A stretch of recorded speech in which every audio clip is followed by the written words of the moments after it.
When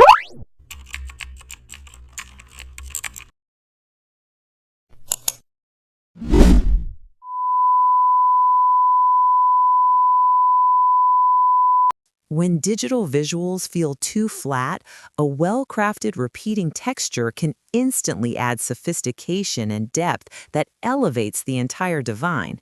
How to design stylish web patterns.